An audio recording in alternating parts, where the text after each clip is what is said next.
And now it's time for Power of Prophecy with your host, former professor at the University of Texas at Austin, career United States Air Force officer, and best-selling author, Texe MARRS.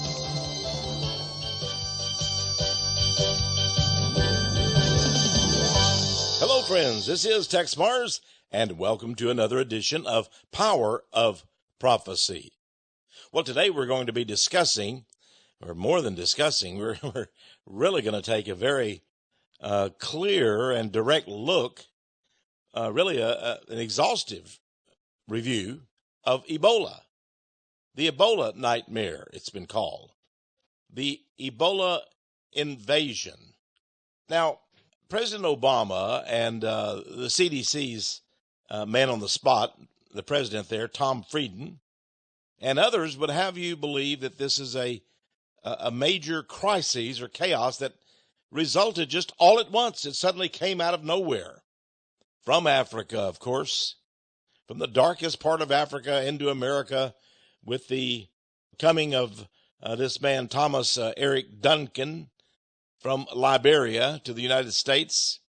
And, of course, we have two nurses, Nina Pham, a Vietnamese-American young lady, and another lady, Amber Vinson, a young black lady, both who contracted the Ebola virus, supposedly from their service in trying to meet the medical needs of Mr. Duncan, the black man who had come into America illegally, as far as the Liberian government, because he lied about the fact of his contacts with Ebola patients and so forth. And it seemed to come out of nowhere, but if people believe that Ebola is something new, it's a virus, a disease that was just discovered, and now it's going to wreak havoc across the globe. And, of course, many people were put on quarantine in the United States and were watched, and many have been let go now from their quarantine. And so some say, well, maybe the crisis is over. There might be a few more that catch it, but maybe it's all over with. Let me assure you, my friends, the invasion has come, and Ebola is going to become a password, and you'll be hearing it for many months, even years to come, because there is a master plan to promote the Ebola virus as a reason, as a pretext, almost as a false flag for really the downfall of the United States of America. Now, I want to start off very carefully and let you know the big picture. You know, there's so much involved in the global conspiracy that when we look at it in small fragments, in small pieces, we can understand the criminal activity. We can understand the conspiratorial, the racketeering that are involved in these little pieces. Whether we look at 9/11 or the Oklahoma City bombing or the ISIS terrorist over in the Middle East, or whatever piece of the puzzle that you look at, it doesn't take you very long to discover or understand that there is a vast conspiracy behind this. But nobody really lays it out. Now, nobody really can, because they're too frightened to do so. Now, even some of my very best friends, I must tell you, are too frightened of the conspiracy.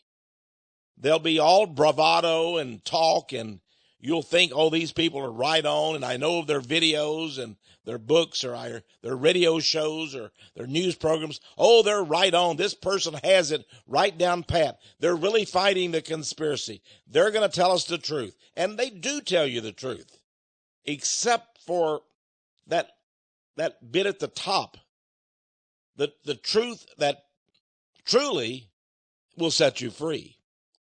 They're afraid of a certain group of people, and they will mention everybody except that group. You know, Martin Luther, the great Protestant reformer, said, you can fight the devil all day long. You can fight him in every area that's conceivable except that one area.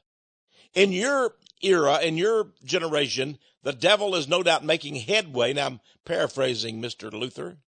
But the devil chooses one or two areas to make the most dramatic impact in our generation. And if you don't fight that specific evil at that time, it's just wind. It's nothing. Now, it might be that pornography is evil. Well, it might be that it is evil. It might be that abortion is wrong. It could be that, the IRS corruption is evil and destructive. It might be the immigration invasion is the big thing. It might be that gun control is your primary, you're fighting the gun controllers. You're attempting to make sure you have free speech, which is your right as a freeborn man or woman. All these things are important. I don't put any of them in some, backdoor category. They shouldn't just be on the shelf. You need to take them off and fight them. It seems that we have to fight from every corner today. And believe me, it's sort of like the Navy gun, the Aegis system that it operates with computers, and it can almost seemingly fire in every direction and just go back and forth and do terrible damage. We're being bombarded from every direction, from every conceivable standpoint. Barack Obama and the neocons, that's right, the neocons, that staged a coup d'etat in America far back in the days of Richard Nixon and his vice president, Mr. Agnew. For the last 40 years, they have gulped down America. When you have a coup d'etat against the government, you don't completely, in a nation as powerful and as strong and as varied and as strung out, like America is, and has so many power centers, 50 states, 50 governors, et cetera, 3 branches of government. It takes a long time to bring all of that together in a conspiracy. You don't just overnight control America. You can take the government overnight. You can stage a coup d'etat that people will not even know has happened. But it will take you many, many years to consolidate your control, to truly grab power. And this faction, this small group of evil people, they have recruited thousands of others to help them, to assist them. And they, after staging this coup d'etat, actually long before even 1972, 73. But it was in that era when they overcame President Nixon, Vice President Agnew, drove them out of office, and the conspirators took over our government. And since then, they have systematically destroyed every lever, every avenue of the Constitution. And today they're putting the finishing touches on everything. Now, all these other areas I've told you about, whether it's abortion or gun control, whatever it is, immigration, all of these are ways of them fomenting trouble and chaos and effecting, and now get this now, listen to me very carefully. They are conducting permanent revolution. Permanent revolution. The revolution is never ending. They grab a little bit here, grab a little bit there. They lose a little bit here, lose a little bit there, and then they go on. It's 1 step back, 2 steps forward. And the so-called liberal, progressive, socialist mindset, these people are never defeated because they are permanent revolutionaries. And they know that if they keep up the pressure, that eventually we will relent. We will give up. We will think we've won and allow them then to grab a foothold in whatever they're doing. Now, who is this group of people? In the United States, they constitute about 2% of the population. That's what demographers, the people that keep the statistics as to the number of citizens and their type or their race or creed, whatever. They constitute about 2% of the population. We have a population, of course, of around 320 to 330 million people. They're only about 2% of it, but they're extremely powerful. And they have put themselves in places of power, in academics, in the media, in finance, in government.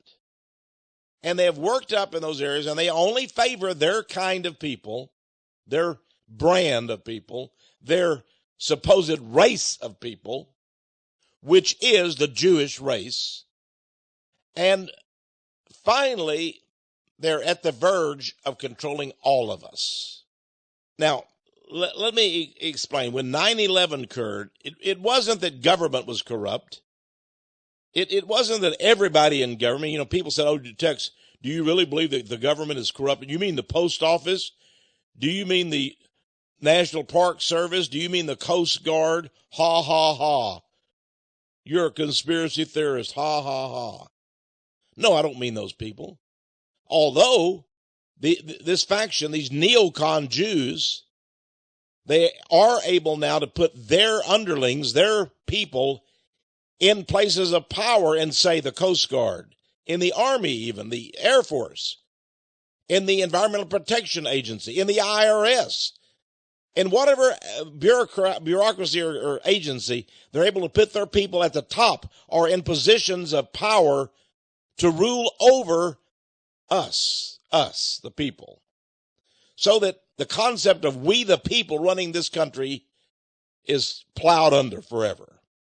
It might be that the Coast Guard has less than 0.5% that are Jewish.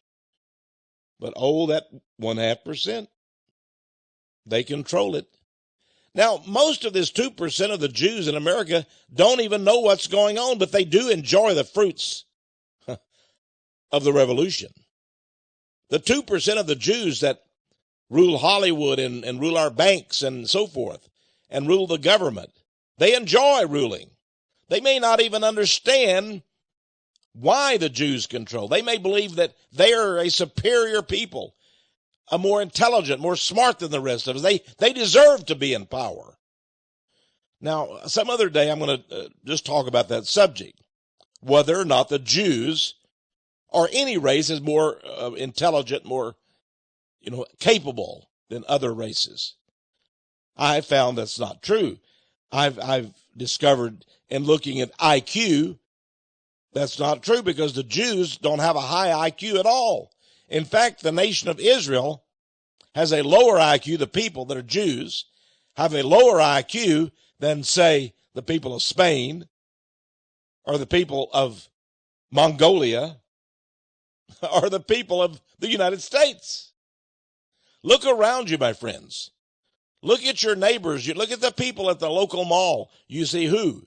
You see Indians, Pakistanis here in the United States. You see Asians of all kinds. You see black people. You see brown people from Central and South America and Mexico. You see white people with blonde hair and blue eyes and brunettes and brown eyes and so forth. Mix all of them together, all of these varied races and peoples in the United States together, and take the median or the average, whichever is your choice, of their intelligence quotient, their IQ, and you will find out that we as a nation, as a whole, have a higher IQ than does the Jewish nation. Now that may surprise you, because the Jews have bragged so much about their great people. Freud, the psychiatrist, oh, he was so brilliant. Or Einstein, the physicist, oh, what a powerful man, the most intelligent in the world. Now, I'm going to put all that's all nonsense, of course, and we'll put all that to rest later on. But let me just tell you, you can go to my book, Conspiracy of the Six-Pointed Star, and you will see the evidence. In fact, it's actually been put into a book entitled the Wealth Among Nations, talking about the IQ, and it lists all of the nations in the world and where they rank in terms of their average, or median, I guess it is, IQ. But I think Israel ranks about 33rd or 34th among the nations. And as I told you, the Mongolians, who don't get a lot of respect, but they rank higher than the Jews. So don't knock the Mongolians, maybe. In fact, it might be that the Jewish race, at its basis, at its bloodline, is both Turkish not Jewish, not Israelite, but Turkish and Mongolian. Ah, yes. In fact, that's been proven. Get my book, DNA and the Jewish Bloodline, and that's exactly correct. They are Turks and Mongolians, basically.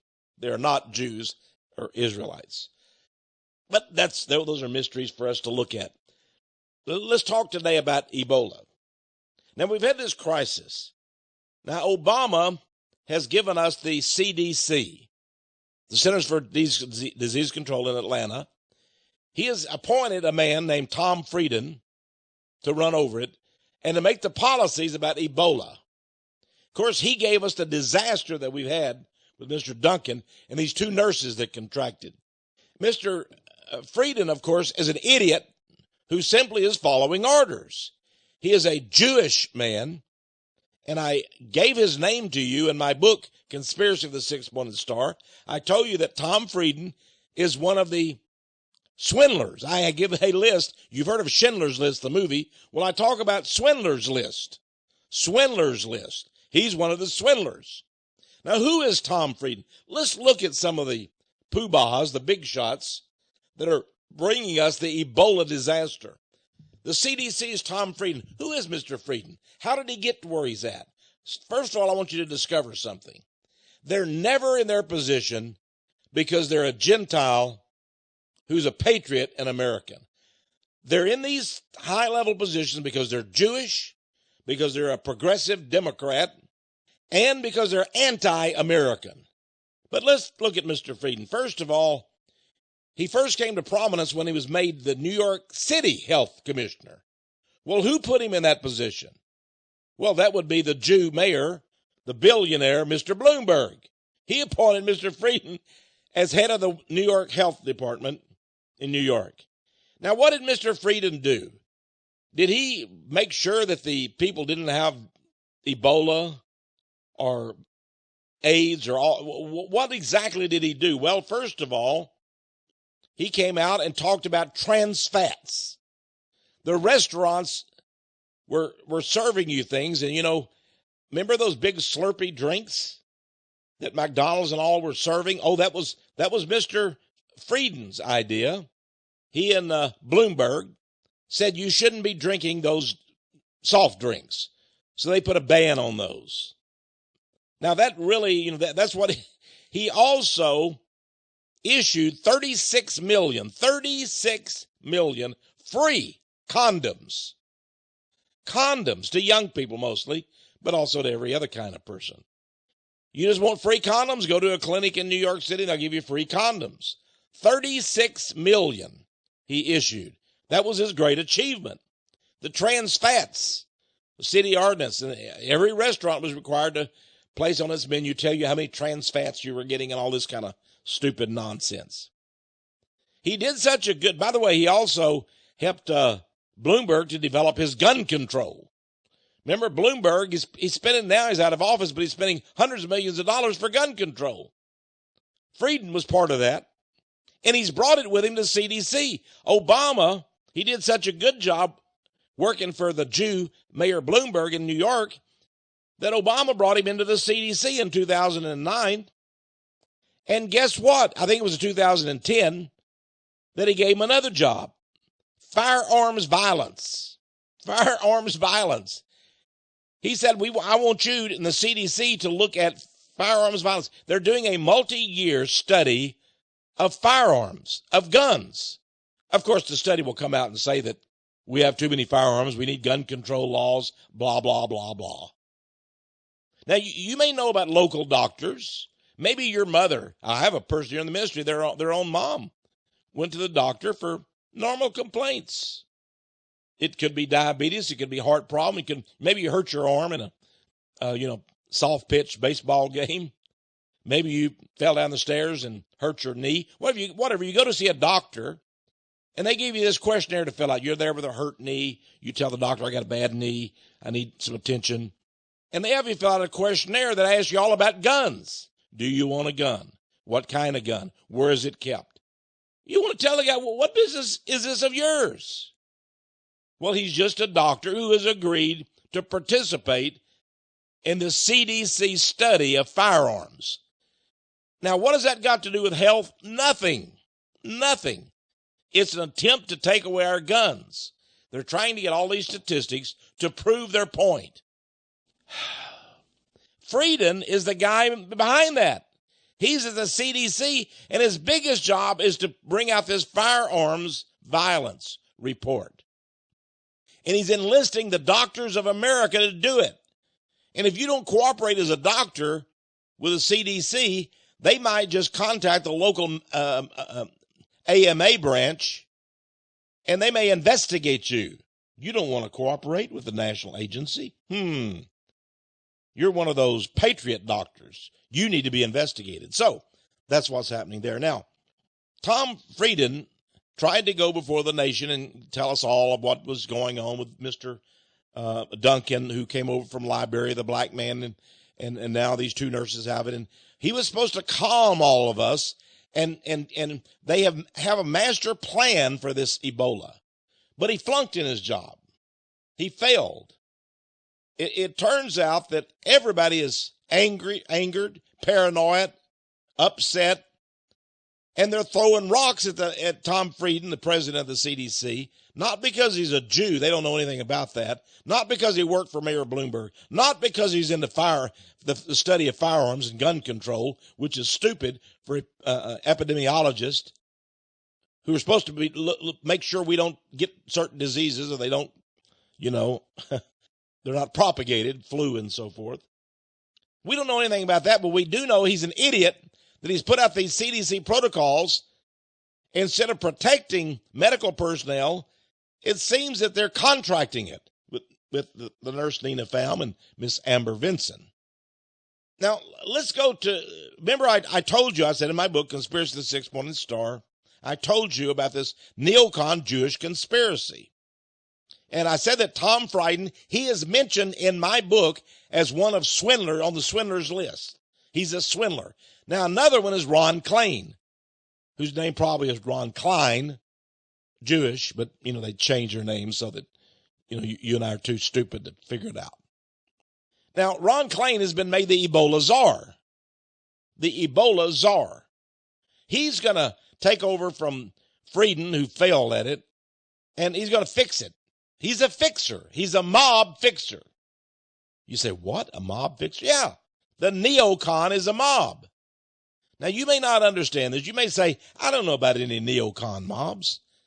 You need to go on Google and look up the word neocon. Neocon. It's a euphemism. Even the Jews get angry because they say, that's just a euphemism. That's another word for Jew. Yeah, it is. Yes, it is. And remember Tom Clancy wrote the book, The Hunt for the Red October or Red November? I can't remember which. October. He wrote a book with General Zinni, who is the commandant of the Marine Corps. They wrote a book exposing the neocons, but they never mentioned the word Jew as far as I know. They were too frightened to do it. Well, I'm not going to cast stones. At least they tried to put some information out about the neocons. Now, a man I greatly respect named John Seymour Hersey. Seymour Hersey, Hersey. He's a writer, a very high-level writer for the New Yorker magazine. He's the man, the writer, Seymour Hersh. He is Jewish, but he's a Jewish patriot. He's not tied up with this conspiracy. But he's been exposing it. But nobody is helping the man out. Now, Seymour Hersh is very highly respected in every community in America, Jewish or Gentile. Now, he's the guy who broke the My Lai massacre of William Calley during the Vietnam War eras. What has he got to say now? He's the guy who also broke the fact that we had these gulag prisons during the George Bush administration. America has gulag prisons across the globe, and we have been systematically murdering and torturing men, women, and children. You say, oh, Tex, I don't believe that's true. I've been told. The president said, we don't torture. Well, I heard Dick Cheney say that. I heard George W. Bush. I've heard Obama say, we don't torture. We're Americans. Yeah, they're a bunch of filthy liars. Of course they torture. And now finally they're admitting it years after this they set up their gulags, and at Guantanamo Bay they still torture people. But that's sort of their clean house. They make that a sanitary place. They don't do much torture in Guantanamo there in Cuba. That's where they bring the media and said, see, we treat these prisoners good. We give them their meals and let them have their Quran, and we're so good to them.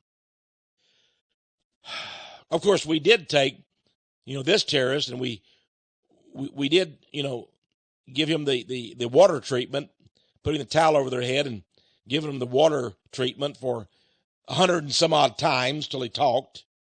But that's not really torture, is it? Mm-hmm. But then there's the generals in Iraq that they captured and then murdered, like the one they put in a sleeping bag and stomped him to death then. There's the women that they took to prison in Abu Ghraib and other places where the CIA and the Israeli Mossad raped these women, filmed it, raping them, and made them commit sodomy on the soldiers and so forth and on the CIA agents. Then they sent these films back to the White House and the Pentagon so they could look at them and laugh. Not just women. They also did the same thing to young boys. They sodomized them. You know what that means? I'm not going to explain it to you. Look it up.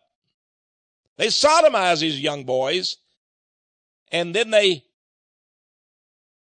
let's just leave it at that. But they did that. And Mr. Seymour Hersh is the first one to expose that. He says it will eventually come out. Well, now it's beginning to come out, and I understand that they're actually going to give a report out from the CIA, the Senate, and so forth. They're trying to figure out how many pages to redact. That means cut out, black out, before they issue it. They don't want you to know everything, They want you to know, we tortured. Because you see, that's sort of they let a little bit hang out. That's like, we allow the people to know this much. Then later we give them a little bit more. Then a little bit more. Finally, you sort of have the whole picture. But it's too late to do anything about it. And the people responsible, they're gone anyway. Who are they? Well, they're not going to name them. That's been redacted. That's been blacked out. Like JFK. Yeah, of course we know that a conspiracy killed him. But it's too late now. We don't know anything about it. We can't really tell who did it. So just forget it. You'll forget it. You're an American. Your memory's short. They know that. Seymour Hersh was recently a speaker at the National American Civil Liberties Union. Think of that. The ACLU, these people that believe in liberties and free speech and all this nonsense, they're all a pack of raving liberals, but they supposedly believe in these things. He was a speaker there. Now, when we come back in just a minute, I'm going to tell you what he said and how it relates to this Ebola mess. Then we're going to look at Ron Klein, the mob fixer at the White House who has been chosen as America's Ebola czar. We're going to get a picture of him. You're going to know who he is. And I'm going to tell you what they're doing with Ebola, what they are doing with this horrid disease, and how it's going to lead to invasion of millions who will come across from Haiti, from Jamaica, from the Caribbean islands, from Central America, South America, and from Asia and Africa and so forth. And after all, we are a collective nation. There are no borders anymore. That's what the protocols of Zion tell us. There are no borders. There are no nations. We're all in this together. We're fighting Ebola as a global citizen. Well, you're not really an American, are you? You're a global citizen. That's what your Secretary of State, John Kerry, said in a speech this very week. Isn't that so? Well, we'll look into that and see the facts about that. When we return, I'm Texe Marrs. You're listening to Power of Prophecy.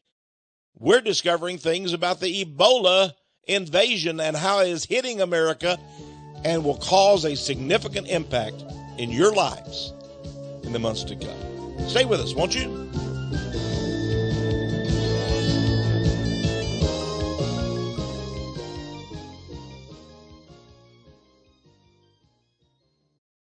Hello again, friends. Texe Marrs here. I've written a book talking about the neocons, about the Jewish takeover of America. I reveal in this book the truth about the Judaic religion of Judaism. Jesus said the religion of the Jews was man-made. Oh, are you surprised? Are you a Christian? You say, yes, I am. You're a Baptist, you're a Pentecostal, you're a Methodist, or what? You say, well, yes, I do believe, but don't the Jews, don't they believe in the Old Testament and Jehovah God? Isn't that what they believe? No, it's not what they believe at all. You have to study something called Judaism. Don't you remember that Jesus said your religion is man-made? Man-made traditions. He told the Jews, you compass the whole world just to make one disciple. And after he is made, you teach him to become twice the devil that you are. Oh. Judaism, if you're a convert to Judaism, you will become twice the devil that the Jews are. Anybody considering converting to Judaism better think about that. I didn't say that, by the way, but I believe it because my Lord and Savior, Jesus Christ, told us. I believe that Judaism is a religion that is man-made. Why do I believe it? Not only do I know it, not only do I have the facts about the Talmud, their most holy book, about the Kabbalah, another system of corrupt sorcery books by the Jews, but I know that my Lord and Savior Jesus Christ said it. Now, you may not believe what Jesus said. You may think he's a liar. That's fine. That's up to you. That'll be resolved in time. Believe me, you will stand before the throne and you will call him a liar and he will consign you to hell. But that's between you and him. But as far as Judaism being a man-made religion, there's no doubt about it. Their Talmud is written by men, and they say it is written by men. And they say in their Talmud, they say that the Talmud is superior to any other book, including the Old Testament, and that the rabbis not only wrote the Talmud, but they say in the Talmud that God often contacts the chief rabbis for spiritual advice. It's superior to God.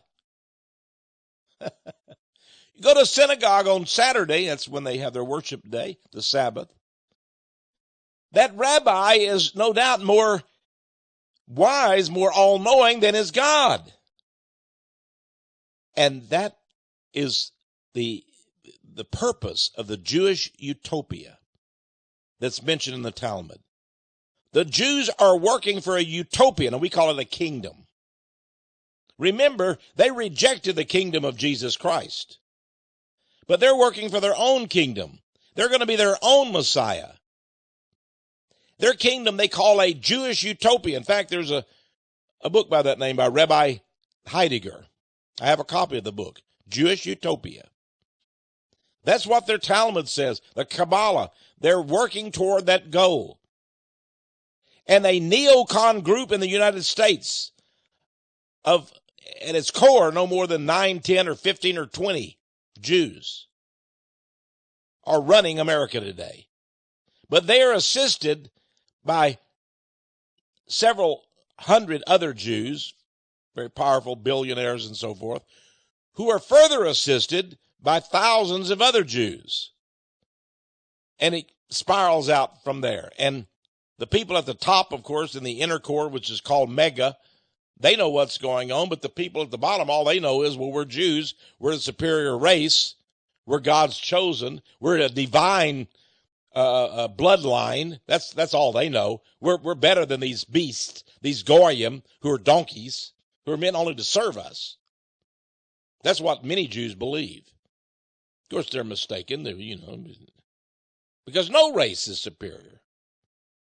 There is no chosen race. God is no respecter of persons. But they believe that he is. Who? What God? Their God. Is that Jesus? No. Is it the holy God of the Bible? No. They have another God. I just talked about him just recently. I think it was last week. They have a name for him, but they keep it secret. But let me just give you a little hint. It's called Ein Sof. E-I-N Sof. 2 words. Read about Ein Sof. You heard about the all-seeing eye. Well, this is a God that doesn't have one eye. He keeps his eye closed. But I wish I had more time to talk about that. Right now, I want to tell you that many of these secrets are in my book, Conspiracy of the Six-Pointed Star. You've got to understand What is the six-pointed star? Why is it coded 666? That's right, the six-pointed star. What is all this about? What do you mean that they don't believe in the Old Testament? They have their own God, their own beliefs. How can I know what the Jews have done to destroy America since, well, say World War II? Even before that, with the Federal Reserve Act of 1913, with the Income Tax Act of 1913, through the Roosevelt, even before the Wilson administration, up to today. The ouster of Nixon and Agnew by the Jews. Oh, you didn't know the Jews did it? Oh, you just thought that it just happened? No. It was a neocon. They were the new. See, at that time, the Jews were mostly Democrats. And when the Republicans tried to do them in, that's what Nixon and Agnew did, and failed, the Jews said, we've got to get going on this. We've controlled the Democrats, but that's only about half of America. We need the other half. We need the Republicans. And so they recruited all of these Jews to join the Republican Party. They were Trotskyites. They were communist. But they suddenly said, we're now a Republican. Bill Kristol, David Horowitz, all of them. David Horowitz even admits, he says, as a young man, I was a Trotskyite. I was a communist. But now, of course, I'm a conservative. All these people, Paul Wolfowitz, all of they're all called neocon Jews. And at one time, either their fathers or them were socialist, revolutionary, communist. But now, of course, they've seen the light. They're Republicans. They call them neocons or new conservatives. They are new, all right. They're really not conservative at all. They despise Christians, but they'll take Christians into their little cabals and such, as long as you agree with homosexuality and all the things that they agree with. Now, how do you get a copy of Conspiracy of the Six-Pointed Star? Please, write to us. It's $25. Please add $5 shipping and handling. It's a big book. You can't put it in your back pocket, let me tell you. It's a big book. A lot of information. Conspiracy of the Six-Pointed Star. $25 plus $5 shipping and handling. Total of $30. Write to us at Power of Prophecy, or to Texe MARRS, 1708 Patterson Road, Austin, Texas, 78733. You can phone us, too, during the work week. A friendly receptionist will take your order, and that phone number is 1-800-234-9673. 1-800-234-9673. Hey, go to our website. There you'll see a list of all of our books and videos and such. PowerOfProphecy.com.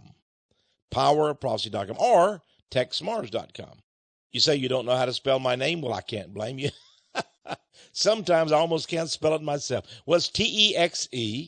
That's right, the midwife back in East Texas put the E on the end of Texe, or Tex. That's our little secret, that it's Texe. Now, don't call me Texe. I don't like that name. But if you do it, I'll forgive you. You're my friend. But Texe, Texe, MARRS, just like the planet, but 2 R's. TexeMARRS.com. Now, let's return to our regular program. We're talking about Ebola. The invasion has hit America. And it's a pandemic. It's a pandemic, my friends. And it began with our allowing a black man into America who already had the disease from Liberia. Nobody checked him. They just let him in. Then he went up to a hospital in Dallas and said, hey, I'm sick. They refused him one day, and then a couple of days later, they let him in, and, well, you know the story. His name, Thomas Eric Duncan. Who is Mr. Duncan?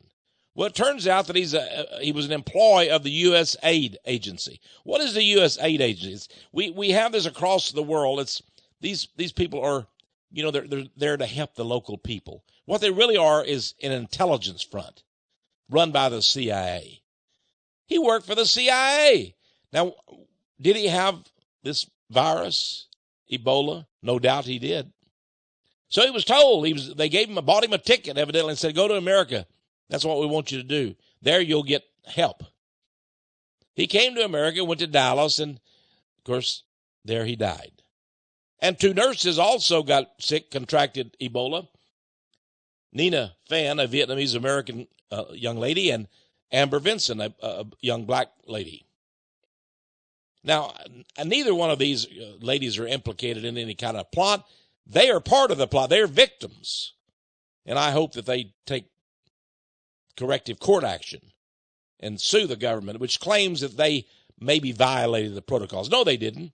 Now they've started to change those protocols about what you can wear and all that stuff because they were poppycock. They were nonsense. And they got infected. Now, it's very curious. I read in the Dallas newspaper something interesting. It said that there are almost 3 million people in Dallas, Texas. But it turns out that Amber Vinson, the black lady, lived in the very same apartment complex that Mr. Duncan was visiting. How's that possible? 3 million people. What do you think? Maybe 2,000 apartment complexes? And we're 1.5 million people in Austin, Texas. There's hundreds of apartment complexes. She lived within a block and a half of where Duncan was staying. Very curious. And by the way, when they took Vinson, remember that dramatic scene in Atlanta, Georgia, when in Dallas, they were putting her on the aircraft and they were going to take her to Atlanta, Georgia, to Emory Hospital, and she had all this stuff on, all the gadgets, the hazardous material, clothing, being taken to this private executive jet that was, cleansed and all that stuff of Ebola virus, and there were 3 people assisting her, and a 4th person was just walking along with them without any protective clothing on. I've got the picture right here in front of me. Think about it. He had no protective clothing. Why not? Did he know something? We also know that an ABC newsman got it over in Liberia because a news crew was, I guess, doing a story on, probably this Ebola virus from ABC News. Now, remember, this is not a new virus. It was first discovered in Africa in 1976. That means it's 38 years we've known about this virus. 38 years old. We should have already known about it, whether it's airborne or not, or just how to protect ourselves from it with the gear. The CDC's just full of nonsense about it. 38 years. We should know everything about it. They shouldn't be catching it, contracting it. We should know how to prevent it. Mr. Frieden says, we know how to prevent this, how it's contracted. Shut up. You're a liar. Go back to your 36 million condoms and your trans fats and your gun control, Mr. Frieden.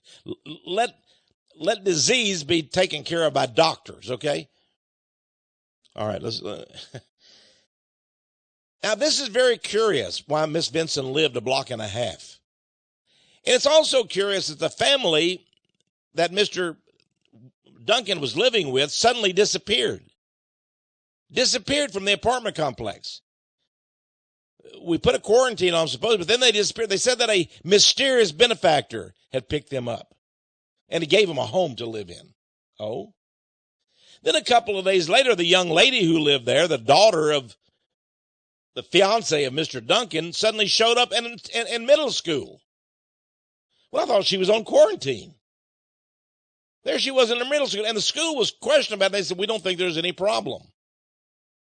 She wasn't even on quarantine.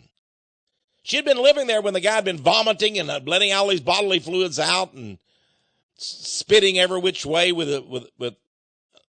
horrible AIDS. As he left, the apartment was taken out to the hospital. They said he vomited on the sidewalk there. Well, the lady, one of the young girls, teenagers living there, turns out to be going 3 days later, was going to school, just like any other normal teenager. How's that possible? How's it possible that non-protected worker at the Atlanta, he wasn't concerned at all. He walked out there with them. And why were the others in protective gear? Why was Miss Amber Vanson all in these heavy protective, hazardous material gear and clothing? But he wasn't. He obviously knew. He didn't very worry about it. Now, the ABC man, he contracted it. He was a cameraman. How did he contract it? While he was over there taking this documentary? Well, they said it was while he was washing a car. Washing a car that had been used by for somebody who died of Ebola. And that's how he got it, by washing the car, and it got on him, the bacteria. When does an ABC cameraman wash cars over in Africa? They're paying workers, they're like 80% unemployment over there, and they pay people, a couple of bucks to wash your car. Why does the newsman have to wash a car that an Ebola victim died in? That's all nonsense. But anyway, he supposedly contracted the bacteria. He's brought word to Nebraska. And the leader of that team, the ABC News team, Dr. Nancy Spiderman, or whatever her name was. Let's see, I've got it here somewhere. Oh, let's see. And Dr. Snyderman, not Spiderman, Snyderman, Snyderman. She and the other members of the crew came back to America and said, we're going to self-quarantine ourselves for 21 days, to make sure that we don't have this virus, we don't pass it on to others. Then a couple of days later, she was caught leaving her little supposedly compound. She got in a taxi, went downtown, and bought some food. She had ordered some food from a restaurant. Then she brought it back to all the other people of the ABC News team. She broke her quarantine, took a taxi, went and got food, rode a taxi back, and she was caught doing it. Dr. Snyderman. She didn't wear any protective gear. Wasn't she worried that she may give the virus to the taxi driver, to the people at the restaurant? This is incredible. Dr. Snyderman. Maybe she realized there was no virus at all. Maybe the newsman, maybe he didn't really have it. Maybe it's all a fake. Maybe they're trying to set us up. Now, Duncan, they say, died, but we haven't seen his body. They said they did something with it. They either cremated it or put it in a hermetically sealed coffin or what. See, they're not going to show you any body. We don't know whether he died or not. It's very odd, very strange. Now, we're told by the head of the Central Command, a general, that if this Ebola virus gets in Central and South America, gets started there, or maybe goes over to Jamaica, the Caribbean islands, Aruba and all those other areas, Haiti, it could be disastrous. Millions of illegal aliens could come across the border. There could be a flood of immigration in America. We couldn't stop them all. Oh, yeah? That might be what's going to happen. Maybe they're going to suddenly catch Ebola. Maybe an Ebola pandemic, a horrible epidemic is going to take place in those countries. Maybe very soon, in just a few months, you're going to see millions come across. We've already seen an incredible invasion of young immigrants. Maybe Nicaragua, Honduras, all these countries are going to, El Salvador, Mexico, down into, it's going to bring 100 million people maybe. Totally blanket America. Change America forever. Meanwhile, Obama, they put out the fact that they're going out and asking for bids from contractors, the White House, for up to 34 million over the next year and a half, green cards. That's to make it legal for illegals to stay here. They're admitting there's up to 34 million of them right now in America, and they're going to make all of them legal. And we're being told that after the election, Obama's going to announce a universal pardon for all of the illegals in America. They call them undocumented immigrants. I still call them illegal aliens. Is that what they're after? They want to destroy America forever. They're going to make 34 million people have green cards, and then they're going to take away the need for an ID card, a citizen's ID card, for voting. That's why the Democratic judges, that's why they're trying to change the Constitution. I mean, you need an ID card to cash a check, to whatever, for all kinds of purposes. To drive a car, you need an ID, a driver's license. You don't go without your photo ID unless you're voting. Then your name is Jose Gomez or Juan Gutierrez or Maria whatever, and come on down and vote. We have a saying here in Texas. It's called, if you're a Democrat, that is, vote early, vote often. Vote early, vote often. And I'm sure that, some people are being paid to come in and vote. Not every Mexican or Honduran or El Salvador is crooked and corrupt, but enough are that they're gonna have it so that they're gonna have so many people, 34 million. They only need maybe 5 or 6 million of those to be able to vote, and they're going to influence all of us. I'm already reading that, America will be changed. It'll never be the same. They're going to make sure the Democrats win. The progressives win. But even if the Republicans win, they want to make sure that the kind of Republicans that they put into office are different than the Republicans that you and I once knew about. We're not going to have the Goldwaters. We're not even going to have the Reagans. We're going to have the John Boehners. We're going to have the Romneys. We're going to have the Jeb Bushes. We're going to have the Ted Cruzes and the Rand Pauls, the Zionist puppets.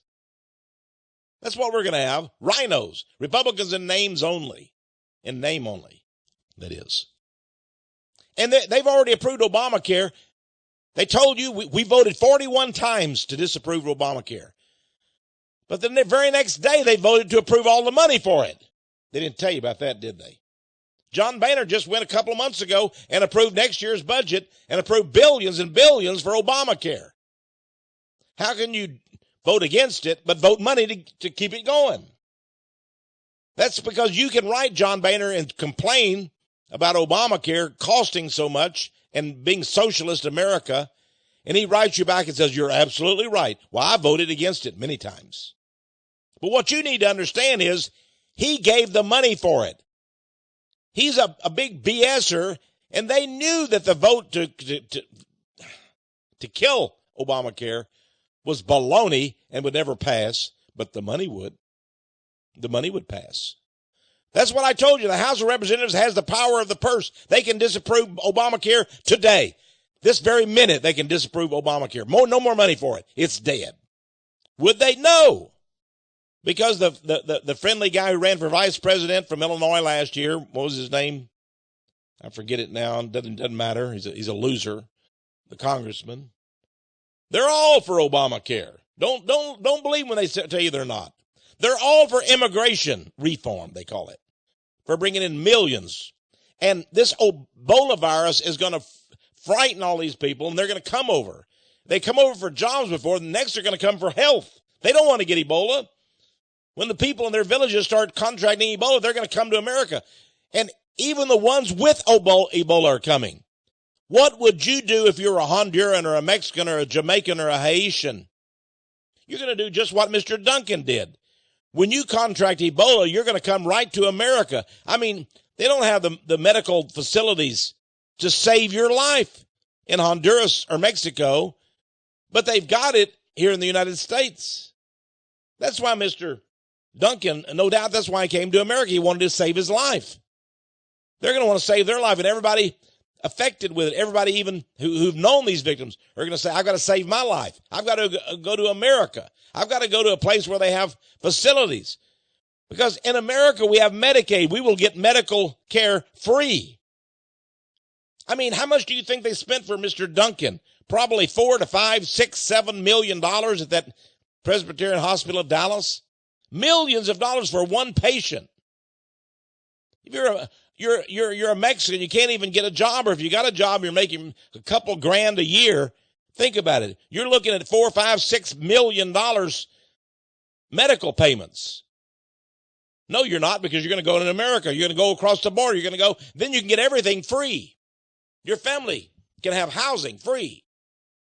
You can get food free. You can get telephones free. Everything free. Now, let me tell you about Mr. Klain. He's the new Ebola czar. He's been around in these administrations of the Democrats for years and years. He was chief of staff for Al Gore. He's the guy that crafted the global warming message, which is propaganda for Al Gore. His wife, Monica, has a part-time job with the National Oceanographic and Atmospheric Administration. She's an environmentalist hack. She's an activist environmentalist. He's also chief of staff as head of the office, not only for Al Gore, but for Joe Biden. You see, the Jews put somebody in control. That's what Ron Klain is. He's a Jew. They put him in charge of Al Gore so that Al Gore wouldn't be a loose cannon. They put him in charge of Joe Biden because Joe Biden is, in fact, a loose cannon. He's sort of an idiot that will say anything. He'll tell the truth when he's not supposed to. He's a loose cannon, so therefore they put Ron Klain, made him chief of staff. Why do they put Jews in charge? They even put Rahm Emanuel in charge of the White House, the chief of staff of the White House, so they could control the president, what he had to say. And then Michelle Obama said a few things that they thought were a little strange, and they took away her black assistant and put a Jew in charge of her office as chief of staff. They had Jews running the White House. In 2008, Mr. Klain was put in charge of the stimulus package. Remember Solyndra? Yeah. If you like your Solyndra, you'll love your Ebola. Because he was the one that gave us the Solyndra bankruptcy. There was $1 billion. But listen to this. You remember during the Great Recession, the Great Economic Depression of 2007 and 8, you know why it was caused? Because they were giving out these subprime mortgages. They were giving 100% mortgages, plus they gave you money in addition to it. They gave out hundreds of thousands of mortgages to people that were unqualified. Many of them were illegal aliens, and they just gave them these mortgages. How about that? Mr. Juan Gomez, coming to America, we'll give you a free home. Plus, we'll give you $50,000 to go along with it. Plus free medical care and all those things. Guess who was the chief lobbyist for Fannie Mae, one of the 2 mortgage organizations in America? Mr. Ron Klain. He's the one that gave us the breakdown of the American economy. He's the one chiefly responsible for the Great Recession that we had in 2008. Forward magazine, a Jewish magazine, said he's the top Jewish lawyer. Yeah. That's who's running the Ebola. That's who's watching over us. Why are we sending these troops to fight Ebola? How can troops fight a virus? They're there to make sure the diamond mines, the gold mines, the oil. We want all of that. Israel wants it. That's why we're conquering nation after nation in the Middle East. That's why we're now in Africa. We got an African command. We got troops on the ground there. All of this is for the Jewish utopia of the neocons. Seymour Hersh talks about it. He told the ACLU, he says, we have a bunch of guys, maybe 8 or 9 at the top, neoconservatives. It's about a utopia. It's about permanent revolution. It begins in the Middle East, but now it's spread to Africa. Israel will be a beneficiary, but the world is in their eyes, he said. This is utopia. They've taken the government over, says Seymour Hersh. He told the ACLU that. Did you read about that in your local newspapers? You didn't? I've got a transcript right in front of me. Ebola is for world government. John Kerry said so. He says, this is a collective thing. We're all global citizens. We can't work alone on this. We can't forbid travel. We can't quarantine nations. We've all got to come together as one. Sure. Now, Bill and Melinda Gates, George Soros, all these people are involved, one way or another. The Ebola pandemic. It's a hit job on America. I'm Texe Marrs, friends. You've been listening to Power of Prophecy. My prayer is that you'll tune in each week during the same time and discover the power of prophecy.